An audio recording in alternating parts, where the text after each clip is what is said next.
Diyos ko. Mike Defensor, nagkautal-utal o nagkabalubaluktot na ang kwento sa kanyang interview dito. Ito, obserbahan nyo lang mga ka-eksena. Alam mo talaga kung sino yung gumagawa lang ng kwento at nagsasabi ng totoo. Ito, papakita ko sa inyo. Yan. Kaninang umaga, na-interview itong si Bingot. At yun na nga. Hinuhuli siya dito ni ni Ted Filon obvious na talagang manggaling tag dito mangorner ng tanong. Nakakala mo sinasang-ayunan kanya pero tinitingnan niya talaga kung consistent ka sa mga sinasabi mo. Eto, pakinggan ngayon natin mga ka-eksena, kayo mismo. Hindi ako muna magbibigay ng ng mga aking analyzation. Kayo muna. Tignan nyo na lang Okay, pasok Manong Ted. Binabalak nyo na maging testigo ninyo kung sakasakali nga po na ito'y hahantong dyan sa paunang kumbaga preliminary investigation. Wait lang, kasi mga ka-eksena, sabi ni Defensor, na jowa daw ni Unanay, sabi ni Mother Pebs, nakakausap niya daw personal. Personal, yun na sabi. Try natin. Po ng Justice Committee, si dating Congressman Saldico. May contact ba kayo sa kanya, Kong Mike? Tingnan niyo yung mata, Merong intermediary, Manong Ted, na nakausap ako at nakausap ko siya ng personal. At kung nare-recall ninyo, even sa Blue Ribbon Committee naman, sabi nga niya, willing siya mag-testify kung ano yung mga binanggit niya. So sinabi ko sa kanya, sa pagkakataong ito, masasabi mo at kung papayagan ng Blue Ribbon Committee, mag-witness ka. Dahil parte ng aming i-final na kaso, yung graft and corruption, yung pag-deliver niya ng 25 billion pesos. Yung sinasabi niyang 2 bilyon buwan-buwan na ni-require sa kanya. Yung sinasabi ngayon na sa Tamarind na nag-deliver siya ng 1 billion, isang 800 million and 200 million. So hindi lang si Saldico, papatawag din namin na witness dyan, siguro hostile witness ito, sila Yusek Jojo Cadiz, sila Secretary Pangandaman, si Yusek Traigib Olaybar, E.S. Bersamin, dahil ito yung mga parte nung binanggit niya sa video. Wala akong hinihingi sa kanyang sabihin na labas doon sa binanggit na niya kung hindi magkaroon lang na opisyal na pagtatanong at paglilitis kung ano yung mga nabanggit niya na pagdideliver ng pera kay Pangulong Bongbong Marcos. Ang sinasabi niyo ngayon, ang nakausap niyo ng personal, yung kumbaga intermediary, hindi mismo si ex-Congressman Saldico. Tama? Kung Ted, si Saldico mismo ang nakausap ko. Ha? Nagulat si Ted Ha? Boom! Nagulat, di ba? Si ex-Congressman Saldico. Tama? Kung Ted, si Saldico mismo ang nakausap ko. Ha? Pero yung teleponong ginamit is through an intermediary. Pwede ba namin malaman ang kaunti lang para sa kumbaga testing your credibility on this issue? Mawalang gana ng Kong Mike. Mga more or less, kailan ito at nasa saan ka nung kausap mo siya at nasa saan siya? Kung nasaan siya, Kung Ted, hindi ko alam.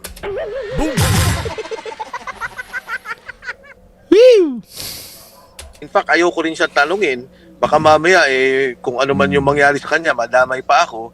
Pero ako, nasa bahay ng mga panahong yun, and yun, nakapag-usap kami, and yung binanggit niya, kasi ang unang discussion noon was, etong Tamarind na binabanggit doon sa Blue Ribbon Committee nung last hearing, na sabi niya, dyan din yung binanggit ko na nag-deliver ako ng 800 billion, 200 billion. At binanggit ko sa kanya, mag-file kami ng impeachment case at ilalagay namin siyang witness doon sa kaso. At sinabi naman niya, wala naman siyang problema doon, pag-aaralan lang niya kung paano. Sabi ko, well, hindi naman ikaw yan Let the Blue Ribbon, let the Committee on Justice decide if they will allow you, kasi that will be under suspended rules. Manong Ted, di ba? Dahil wala siya dito.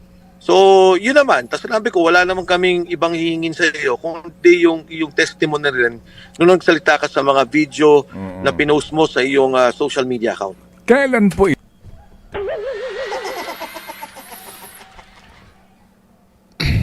Sige, mamaya na ako magsasalita. Grabe gumawa ng kwento, no? Oh. Ito ang nangyari na inyo pong pakikipag-usap po sa kanya. Ayun na, nag-isip na siya, oh. Gano'n na siya, oh. Nag-aalas TV Wonder na siya, oh.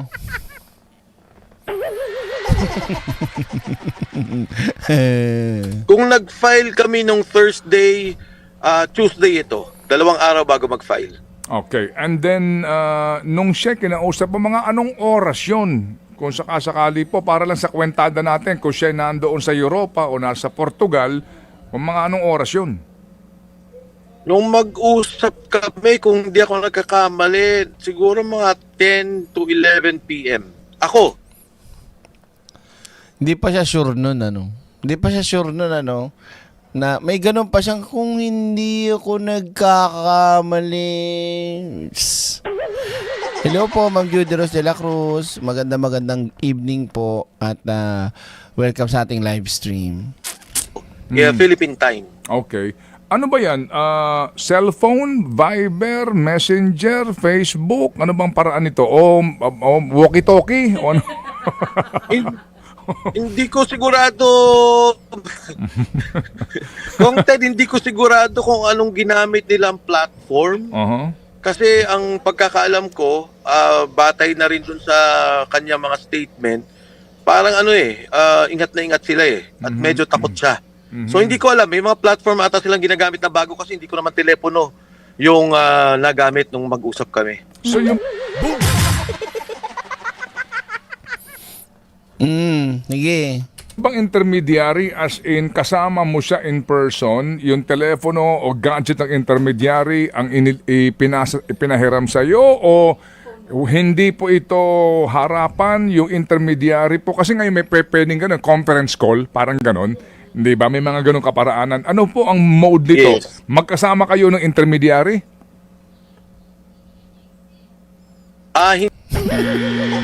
I-invento na naman. Hindi. Well, yung... Hindi. Well.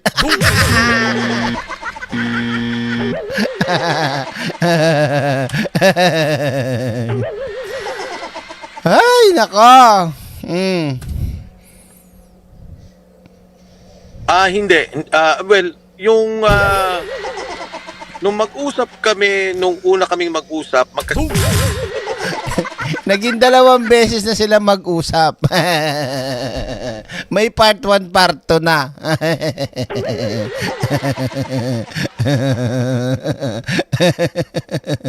sama kami ng intermediary. Oh. Yun ay mabilis na naging usapan lang. So,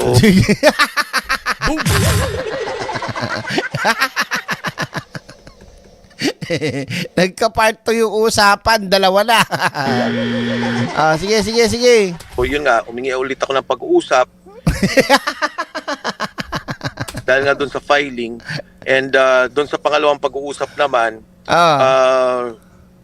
nire-recall ko kung anong nangyari sa amin Yes,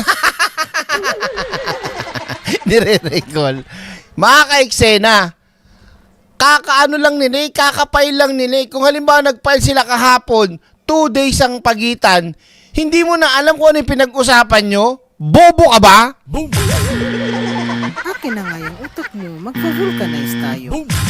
Diba halatang sinungaling ang mo Kahit siguro naman sino. 2 araw pa lang ang pagitan nung naging usapan. Hindi mo na alam. Tsaka halimbawa kung legit, syempre, importante yung usapan yung malilimutan mo. Bobo. Ay, nako.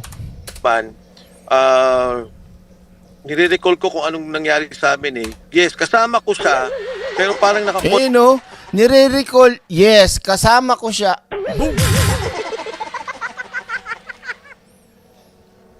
Recall daw. Ay, naku naman. parang may ginagamit din silang ibang telepono doon sa kabilang linya. Ha? Ito bang intermediary mo ay dating congressman o kasalukuyang congressman, politiko? Sino ba ito? Ted, ayoko nang banggitin. Baka lalo magkaipit-ipit yung kasama natin. Pero Magkaipit-ipit yung kasama natin o maganda ipit-ipit ka? Ikaw yung ipit na ipit dito ngayon eh. Halatang halata ka eh. hindi ako worried kay Saldi ko ha. I mean, siya naman nasa ibang bansa. Pero itong kausap niya hindi ko alam kung ano Opo. yung relasyon nila. Pero mukhang kilala mo na rin siguro kung sino itong mga malalapit sa kanya. Kay Saldi ko. Opo. Yes. Ulitin ngayon natin. Himayin natin. Maid Moisel, maraming salamat po. Ulitin natin ha. Game. Yan, ulitin natin. Tingnan yung mabuti at pakinggan yung mabuti. Ito nga yung tanong ko. Ay, mamaya na yung tanong. Dito muna. Ulitin lang natin dahan-dahan ha. Binabalak nyo na maging testigo ninyo kung sakasakali nga po na ito'y hahantong dyan sa paunang, kumbaga, preliminary investigation po ng Justice Committee si dating Congressman Saldico. May contact ba kayo sa kanya, Kong Mike? Merong intermediary, Ted, na nakausap ako at nakausap ko siya ng personal. Personal. Tandaan mo. Personal. Dito, malalaman mo na nadulas siya eh. Nadulas siya ditong sabing personal. Kasi kung talaga nakausap niya sa telepono lang, bakit mo babanggiting personal? Kasi yung style nito ni Defensor, alagutesa yan, na gusto nilang masindak yung tao, mabulaga yung tao na, uy, nakausap ng personal. Pero ang totoo, hindi. Telepono lang daw. At yung telepono, halatang imbento pa. Ito, akin lang to, pag-a-analyze ko. 2 araw bago mag-file siya ng impeachment, nakausap niya daw. 'Di ba? Ngayon, ganun lang ang pagitan. Tinanong ka, kung may kontak kayo, paano mo nakausap? Kontak nga lang ang sinabi na kontak eh. Ang sagot niya, nakausap niya personal. Kayo, halimbawa ako, nakausap mo ko, kayo dyan, halimbawa lahat kayo, nagkausap tayo, true call, sasabihin mo personal?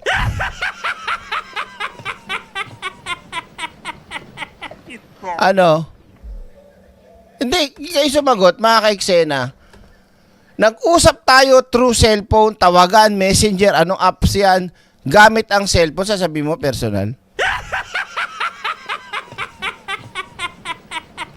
Di ba? Nadulas. Kasi ang gusto niyang palabasin na meron siyang contact personal o meron siyang, alam niyo yun, nakausap niyang personal para ang dating ng impeachment nila, malakas, solid, ganun. Kaya talagang dikit sila ni Saldico. Parang ganun gusto niyang palabasin. Di ba? Sino niloko mo? Personal. O, tuloy mo. Ano pa? At kung nare-recall ninyo, even sa Blue Ribbon Committee naman, sabi nga niya, willing siya mag-testify.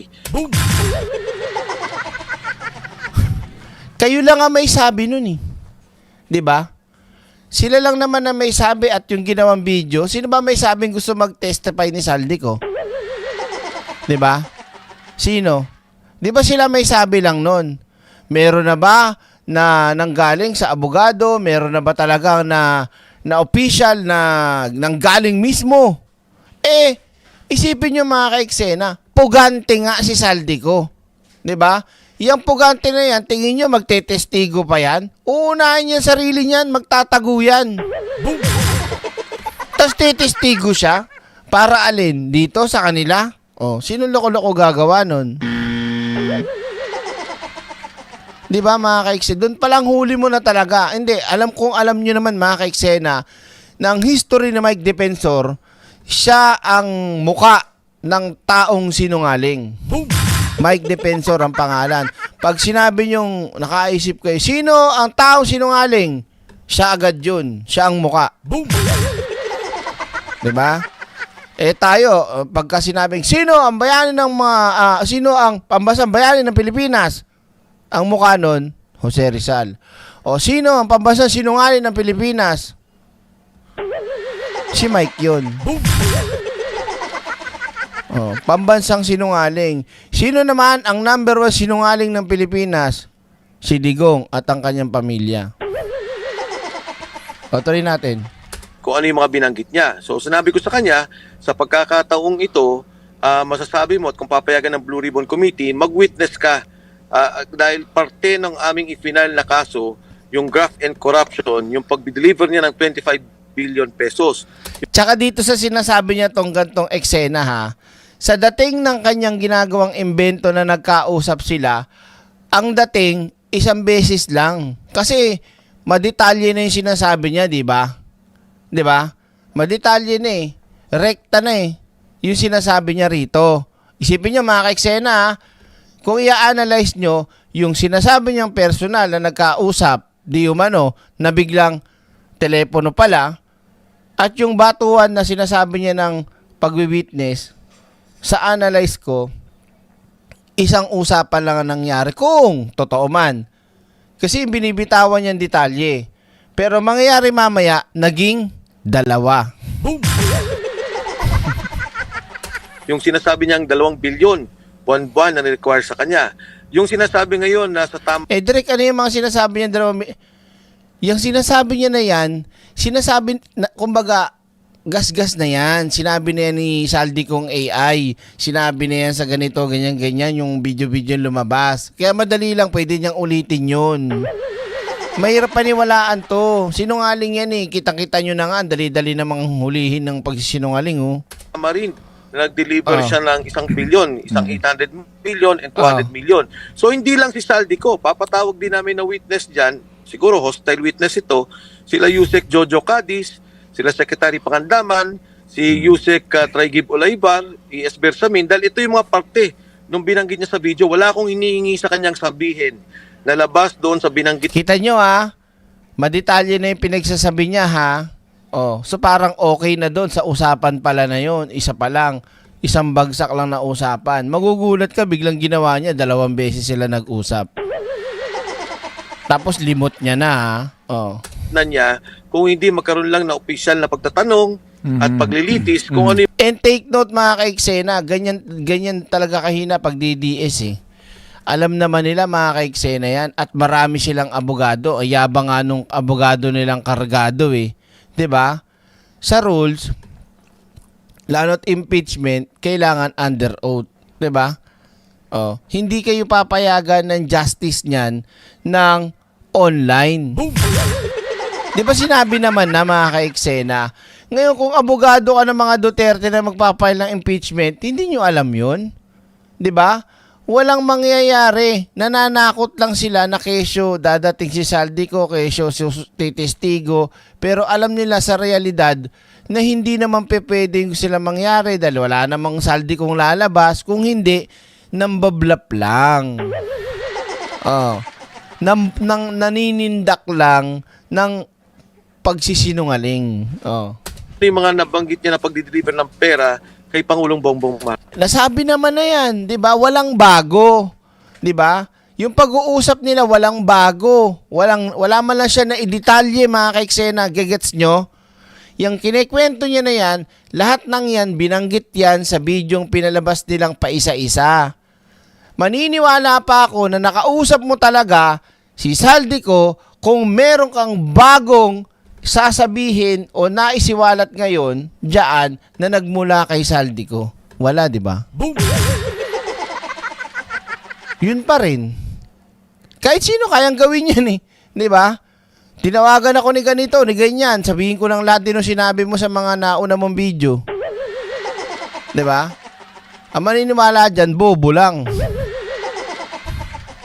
Marcos. Ang sinasabi nyo ngayon, ang nakausap nyo ng personal, yung kumbaga intermediary, hindi mismo si Congress. Alam mo, ang laki pa ng tulong ni Ted Filon dito eh. Nagiging leading pa si Ted eh. Tinuturuan pa niya si Mike Defensor eh. Kung hindi yan, baka mamaya lalong napahiya dito si Defensor eh. Oh. Si ex-Congressman Saldico. Tama? Kung Ted, si Saldico mismo ang nakausap ko. Ha? Pero yung, yung Diba? Oh, siya may sabi niyan, di tayo ah. Oh. teleponong ginamit is through an intermediary. Pero kanina sabi niya personal. Tandaan niyo 'yun. Halatang halata na nag-iimbento siya eh, na Sabi ko nga sa inyo, hindi mo sasabihing personal yon kung telepono kayo nag-usap. Bobo lang magsasabi nun personal, pero telepono. Di ba? Pwede mo sabihin, siya mismo nakausap ko, boses niya sa telepono. Eh, di, paano mo rin masisigurado kung siya talaga yung nakausap mo? Di ba? Alam nyo, malupit dito pagka biglang may lumabas talaga na totoong saldi ko, tapos pinasinungalingan siya, sunog yan. Sa bagay, sanay namang masunog yan eh. Pwede ba namin malaman ang kaunti lang ho para sa, kumbaga, testing your credibility on this issue? Mawalang gana ng Kong Mike. Kita nyo, di ba? Sakit nun. Sakit nun, Mike, oh. Harap-harapan sa interview, sinasabihan ka, sinungaling ka pala eh. Oh. Ang mga more or less, kailan ito at nasa saan ka nung kausap mo siya at nasa saan siya? Di ba? Tapos na. So, sa picture na binuo niya sa interview, sa isang usapan lang, okay na. Ano na sila sa isang usapan. Wala nang magiging dalawang tawag. Pero ngayon, dahil binubusisi na siya ni Ted Filon, naging dalawa na. Boom!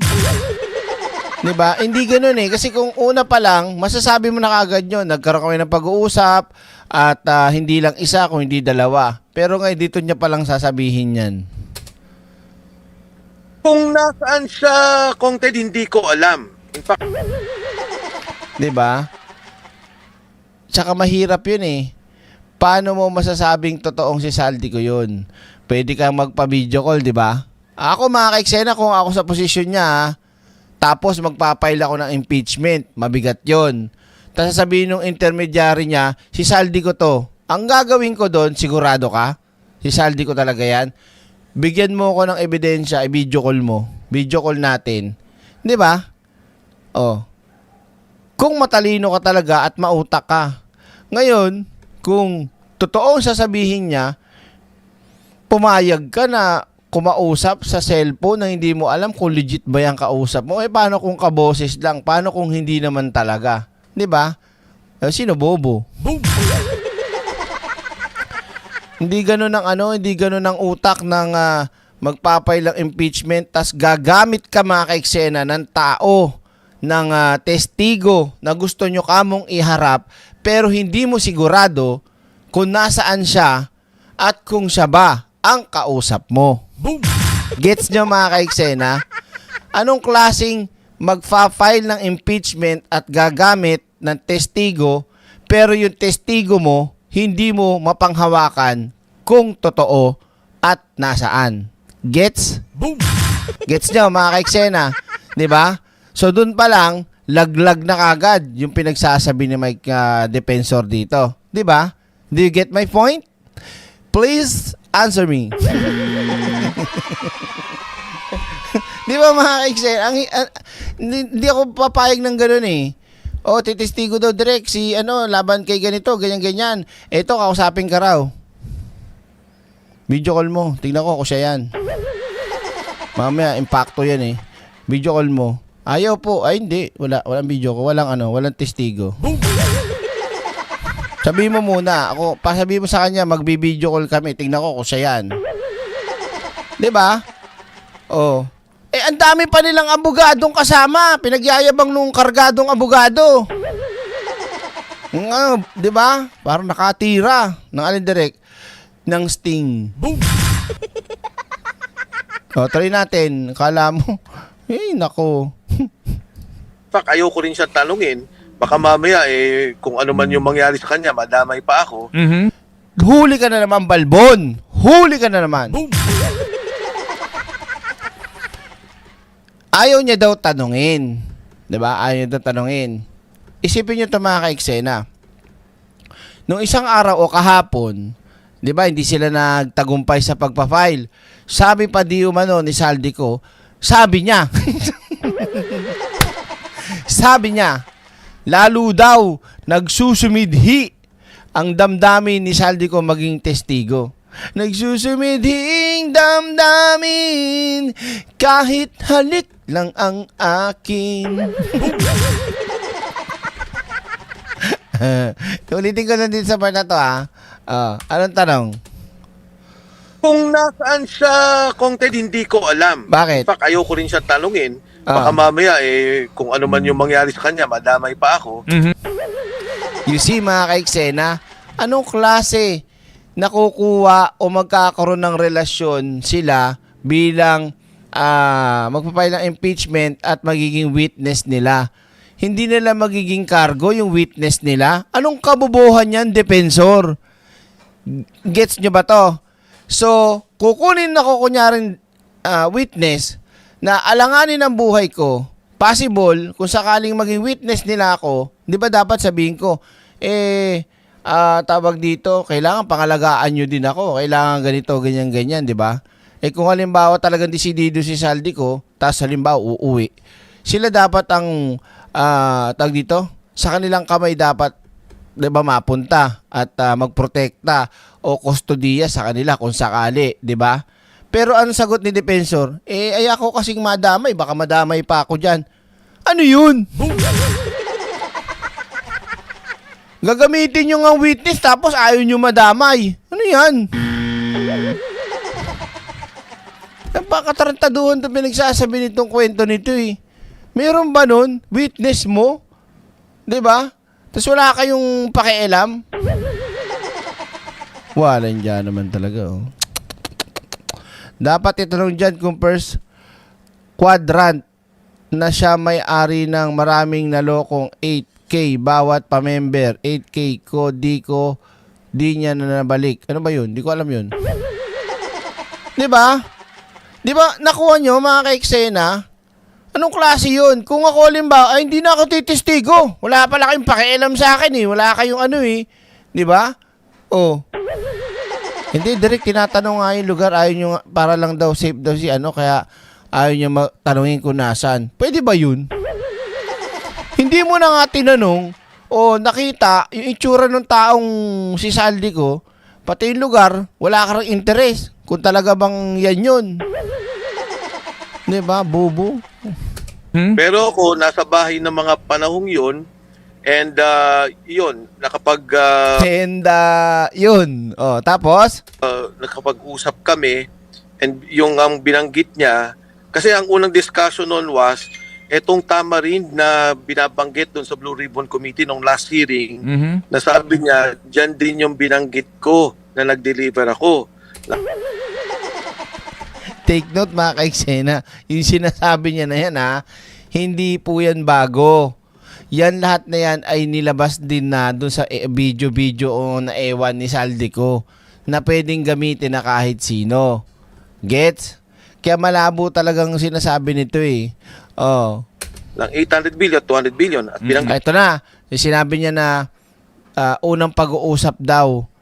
Sinabi niya na nga kanina mga kaiksena, detalyado na eh. 'Di ba? Detalyado na oh. Tapos humingi pa yung pangalawa. Ano pinag-usapan sa pangalawa? ko sa kanya, mag-file kami ng impeachment case at ilalagay namin siyang witness doon sa kaso. At sinabi naman niya, wala naman siyang problema doon, pag-aaralan lang niya kung paano. Sabi ko, well, hindi naman ikaw yan eh. Let the Blue Ribbon, let the Committee on Justice decide if they will allow you kasi that will be under suspended rules. Manong Ted, di ba dahil wala siya dito. So, yun naman. Tapos sinabi ko, wala naman kaming ibang hihingin sa iyo kung hindi yung testimony rin nung nagsalita ka sa mga video na pinost mo sa iyong social media account. Kailan po ito ang nangyari na inyo pong pakikipag-usap po sa kanya? Kung nag-file kami nung Thursday, Tuesday ito. Tuesday ito, Thursday nag-file. 'Di ba? Miyerkules, Martes. Martes lang, mga kaiksena, no, nakaraan linggo lang, Martes lang sila nag-usap. Oh. 2 beses pa yun, ha? Sabi niya. 2 araw bago mag-file. Okay. And then, nung siya kinausap mo, mga anong oras yun? Kung sakasakali po, para lang sa kwentada natin, kung siya nandoon sa Europa o nasa Portugal, kung mga anong oras yun? Ito, sana hindi mo sinabi, Ted Pailon eh. Nakaisip tuloy, ay, ang oras ba sa Portugal? Anong oras ba sa... Dapat di mo sinabing ganun eh, para mabuking mo yan eh. Halimbawa, sinabi niya, nakausap ko siya mga bandang alas 8 ng umaga. Dito, Philippine time. Ano? ang oras pa lang dun, madaling araw yun Kunyari lang, di ba? Sinabi kasi Ted Pailon nagkaroon tuloy ng clue. Nung mag-usap kami, kung di ako nagkakamali, siguro mga 10 to 11 p.m. Ako, Philippine time. Okay. Ah. Ano ba yan? Cellphone, Viber, Messenger, Facebook? Ano bang paraan nito? O walkie-talkie? O ano? Wait lang. Isingit ko lang. Happy birthday po kay si Bran Raven. Yan, from Jocelyn Climaco. Direk, batiin mo naman ang apo ko na si Bran Raven, birthday niya bukas. Kasabay ko, nanonood ng replay mo. Hindi po ito replay. Hindi po ito replay, live to. Ayan Bran Raven, happy birthday from your, galing ito mismo sa iyong pinakamaganda at sexing lola. Ayan, yan, si Jocelyn Climaco. Okay? Tuloy natin. Hindi ko sigurado. Kung Ted, hindi ko sigurado kung anong ginamit nilang platform. Kasi ang pagkakaalam ko, batay na rin dun sa kanya mga statement, parang ingat na ingat sila at medyo takot siya. So hindi ko alam, may mga platform ata silang ginagamit na bago kasi hindi ko naman telepono yung nagamit nung mag-usap kami. Take note mga ka-eksena. Yung intermediary, ano ba yung intermediary na yon? Kasama mo ba personal? Nakalinya ba kayo parehas? O palimbawa lang, di ba? Hindi niya ma-explain na maayos pula sinasabi pinag-iingatan, iniingatan, di ba? So yung pang intermediary as in kasama mo siya in person, yung telepono o gadget ng intermediary ang ipinahiram sa iyo o hindi po ito harapan yung intermediary po kasi ngayon may pwedeng ganun, conference call, parang ganun. Ito si Ted Paino kasi tinuturuan di ba? Ma'am Aussie girl, talagang nag-usap. Hindi ako naniniwala, nag-usap yan. Kung 10 or 11 p.m., it's around 4 or 5 p.m. Portugal, maybe. 'Di ba? Hindi ba? May mga ganong kaparaanan. Ano po ang mode dito? Yes. Magkasama kayo ng intermediary? Hindi. Well, yung... Huli! Akin na nga yan. Utok mo, magpo-vulcanize tayo. Kasi kanina mga ka-eksena, dun sa unang tanong at unang part, sabi niya, oo, personal, nagkausap, 'di ba? Tapos kasama may intermediary. Kung personal nagkausap, di kasama mo yung sinasabi mo, intermediary na sinasabi mo. Tapos ngayon, ano sabi ni Ted? Anong tanong? Di ba? May mga ganong kaparaanan. Ano po ang mode dito? Yes. Magkasama kayo ng intermediary? Hindi. Well, yung...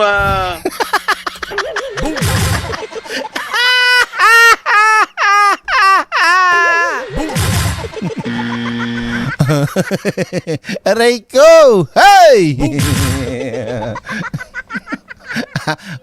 Hindi. Well,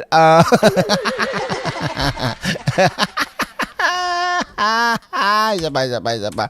Po ang mode dito? Yes. Magkasama kayo ng intermediary? Hindi. Well, yung... nung mag-usap kami, nung una kaming mag-usap, Naging una na. Ayan na. Hinati na mga ka-eksena. Ginawa ng 2 beses nag-usap. Para hindi nga naman huli. Para hindi naman medyo halata yung... hindi. Well, yung... sige. Si Ted Pailo, napagano na lang sa ilong. Napapisil ilong na lang kasama kami ng intermediary. Oh. Yun ay mabilis na naging usapan lang. Litin ka Ina ka Well, yung... Hindi. Well, yung... nung mag-usap kami, nung una kaming mag-usap, magkasama kami ng intermediary. Di ba? para lang mapasulot mapala ano to, para lang malusutan niya yung mali niyang sagot. Yan na, oh, di magkasama nga daw sila. Kaya ngayon hinati niya ngayon yung pangalawa. Hindi. Mga kaiksena, take note again. Doon pa lang sa unang usapan na sinabi niya, impossible, my elusive dreams. Hindi niyo na mapag-uusapan na, detalyado na nga eh, di ba? Kitang-kita niyo na yung mga binibitawan niya eh. Halatang maraming napag-usapan, if totoo, pero halata naman na lahat yung sinasabi niya ay nasabi na rin at lumabas sa video. Di ba? Obviously talagang ginawa niya lang ng paraan na malusutan yung obvious na pagsisinungaling niya, kaya ginawa niya 2 beses nag-usap.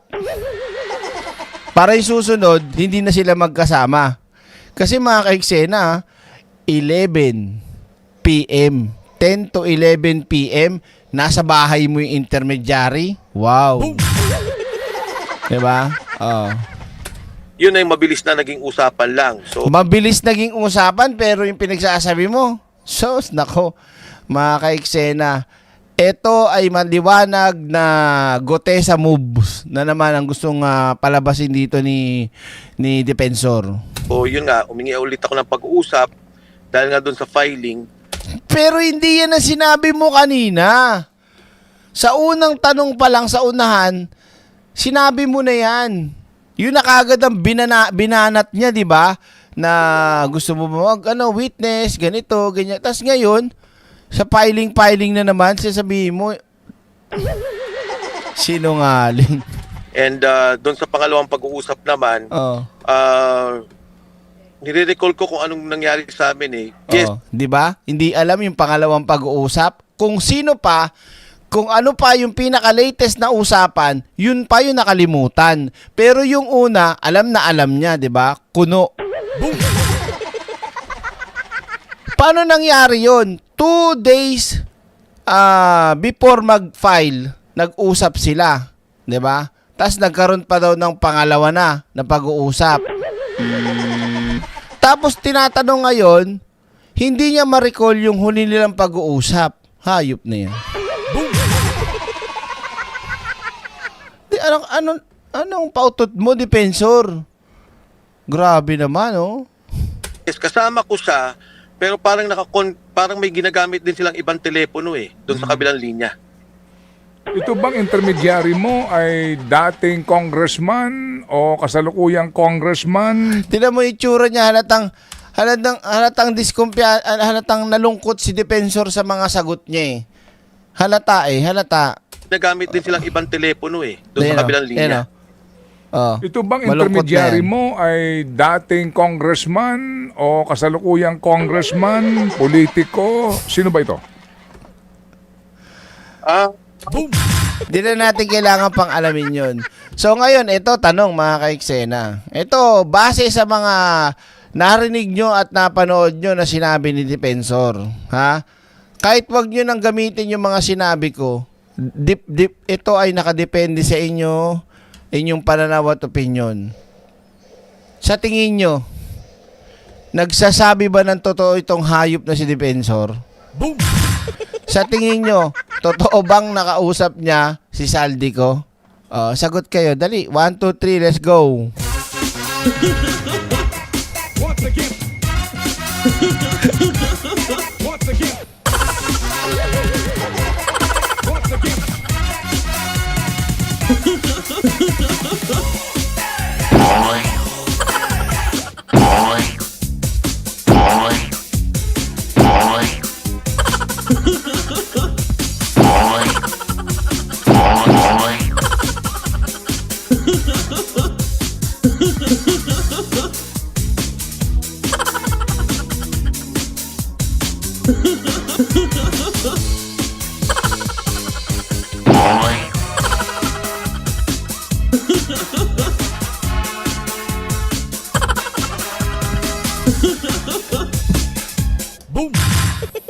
Ay, maniwala naman kayo kahit isa lang. 'Di ba? So, mga kaiksena, ako kanina lang kasi ko doon nakita eh, kaya napalive din tayo. At bukod sa history, sabi nga ng nakakarami, ng karamihan at ng kasabihan, 'di ba? Ang sinungaling always sa sinungaling 'yan. 'Di ba? Pero yun na nga, kung sa akin talaga hindi ako naniniwala kasi kaya nga yun ang yun ang analisasyon ko sa kanya at obserbasyon ko eh.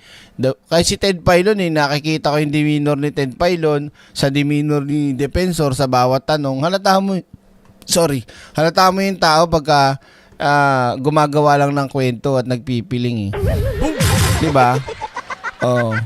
Karaniwan sa mga bigot, madaldal at sinungaling. Ano naman kanyan? Paano naman yung mananenot niyan? So yun, mga ka-eksena, at pansamantala muna na tayo dito magtatapos sa ating live stream dahil alam niyo naman ang ating habang tayo'y magkayakap sa dilim sa ating mga nakaw na sandali. Yan. So, maraming salamat mga ka-eksena. Wait lang Ako direct, anong opinion mo? Ay, opinion ko rin. 5 years na po nanonood at sumusuporta sa ating. Ay, maraming salamat Uy, nga pala, no? Salamat. Kailan ba anniversary natin? 'Di ba? Oo, pag anuin ko nga, isipin ko para makapag tayo ng anniversary tas tayo magpalaro. Maraming salamat sa ating mga Kabugeras moderators, Senadora moderators, at mga Spice Girls at lahat ng ating mga members dyan at lahat ng Team Replay. Maraming salamat sa inyo.